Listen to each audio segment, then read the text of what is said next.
Hey, okay, so I am sending you the chapters for Wild Robot for 9 through 13. Okay, and I'm going to read those to you now, and then you can read them and be ready for the new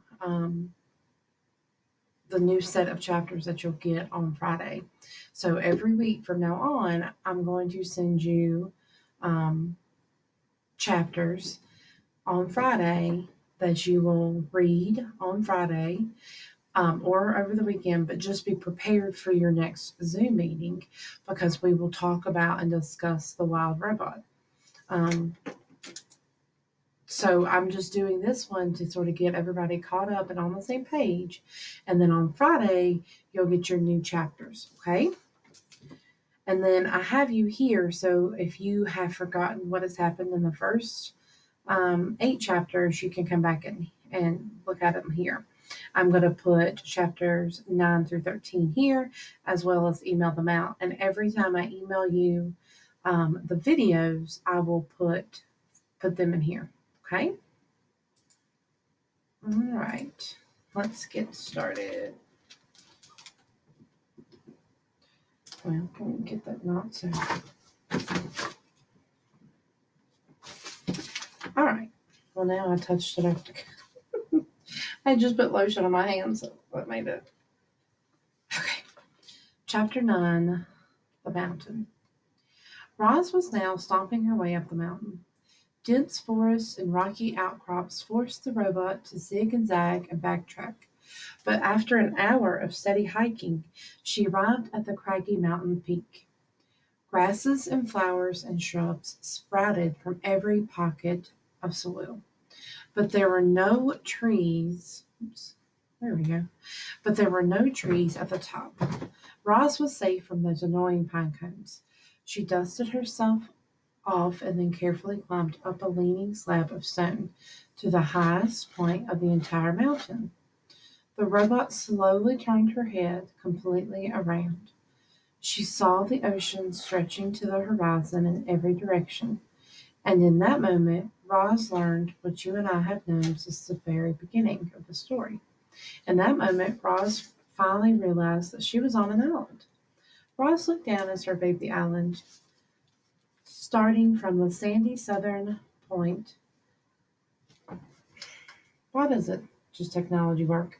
From the sandy southern point, the island grew wider and greener and hillier until it finally jutted up into a rocky cone of the mountain. In some places, the mountain fell away, leaving sheer cliffs. A waterfall rushed over one cliff and fed a river that wound its way through a great meadow in the center of the island. The river flowed past wildflowers and ponds and boulders, and then disappeared into the forest. Blurry shapes suddenly cut through the robot's vision. She refocused her eyes and saw vultures circling above the foothills. Then she noticed lizards warming themselves on a distant rock. A badger peeked out from a berry bush. A moose turned in perfect unison above the trees. The island was teeming with life, and now it had a new kind of life, a strange kind of life, an artificial life. Chapter 10, The Reminder. I should remind you, reader, that Roz has no idea how she came to be on the island. She didn't know that she had been built in a factory and then stored in a warehouse before crossing the ocean on a cargo ship. She didn't know that a hurricane had sunk the ship and left her crate floating on the waves for days until it finally washed ashore. She didn't know that she'd been accidentally activated by those curious sea otters as the robot looked out at the island. It never even occurred to her that she might not belong there. As far as Roz knew, she was home. Chapter 11, The Robot Sleeps. Roz stood on the peak and watched the sun sink behind the ocean. She watched shadows slowly spread over the island and up the mountainside. She watched the stars come out one by one until the sky was filled with a million points of light. It was the first night of the robot's life.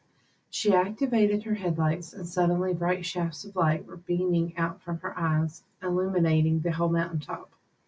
Too bright, so she dimmed them. Then she turned them off and sat in darkness and listened to the chorus of nighttime chirps. After a while, Robot's computer brain decided it was a good time to conserve energy.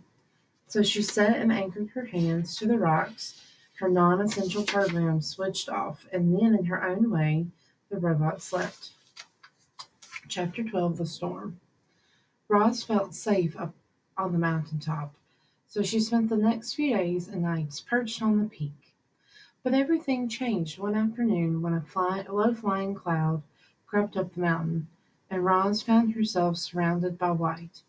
When the world faded back into view, she noticed more clouds floating south past the island. Then she heard a deep rumble behind her. The robot turned her head around and saw the sky was filled with swirling walls of darkness. Light flickered here and there, more deep rumbles. A storm was approaching, and it wasn't just any storm. It was as fierce as the one that had sent the cargo ship to the ocean floor. The wind picked up, and the first drops of rain tapped against the robot. It was time to go. Roz unclamped her hands and began sliding down the peak. Hot sparks flew from where her body scraped against the leaning slab of stone. As soon as her feet hit the soil, she was off and running. The rain fell harder, the wind blew faster, the lightning flashed brighter, the thunder cracked louder. So much rainwater was falling that rushing rivers of runoff started springing up everywhere. Roz splashed down the mountain, searching through the gloom for any kind of shelter. But she should have watched where she was going. Her heavy feet slipped and tripped and tumbled right into a mudslide. Our robot was helpless.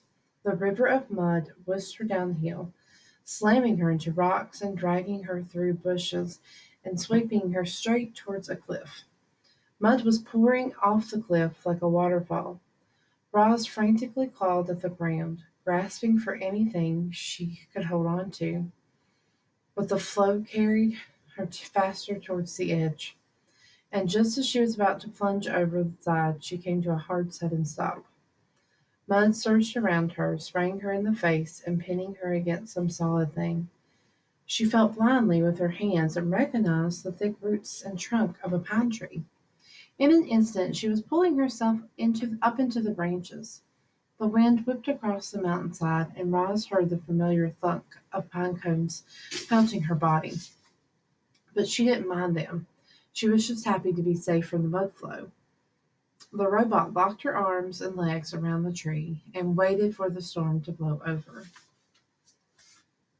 Chapter 13. The Aftermath. Daybreak and the storm had passed, but the sounds of water were everywhere.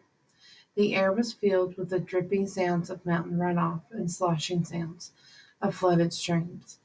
And then came a very different sound. It was the clanging sound made when a robot slips on a wet rock. There were quite a few clangs that morning. As Roz worked her way downhill, she scanned the aftermath of the storm. Giant mounds of mud and debris had formed below the cliffs. The island's central river had crested its bank and spilled into the nearby fields and forest. Some trees had been uprooted, others were submerged, but their upper branches barely poking above the floodwaters, their lower branches swarming with fish instead of birds. After such a storm, you might expect to see animal corpses scattered among all the devastation. But the animals seemed to have survived just fine. Somehow, they had known the storm was coming, and they had found shelter long before it rolled in. Loathing creatures who had sought refuge on higher ground were waiting patiently for the water to recede. Deer were wading through the flooded fields. Beavers were busy collecting a trove of fallen branches.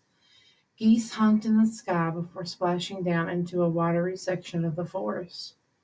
Clearly, the animals were no experts at survival. Clearly, the robot I'm sorry, I read that wrong. Clearly, the animals were experts at survival. Clearly, the robot was not. Roz was crusted with mud and grit, so she gave herself another good cleaning, but that only revealed her dents and scratches. They were really starting to add up. She hardly resembled the perfect robot who had appeared on the shore just a week earlier. The wilderness was taking a toll on poor Roz, so she felt something like relief when she spotted the quiet hole in the side of the mountain. It looked like a safe place for a robot. She stomped across the hillside and up to the cave, but never stopped to wonder what might be lurking within. The bears. Oh wait, we're not going to read that one. I haven't read that yet. Okay, so we'll stop right there. All right, and be looking Friday for new chapters that I will send out to you. And again, we will read these and then talk about them during Zoom. Bye.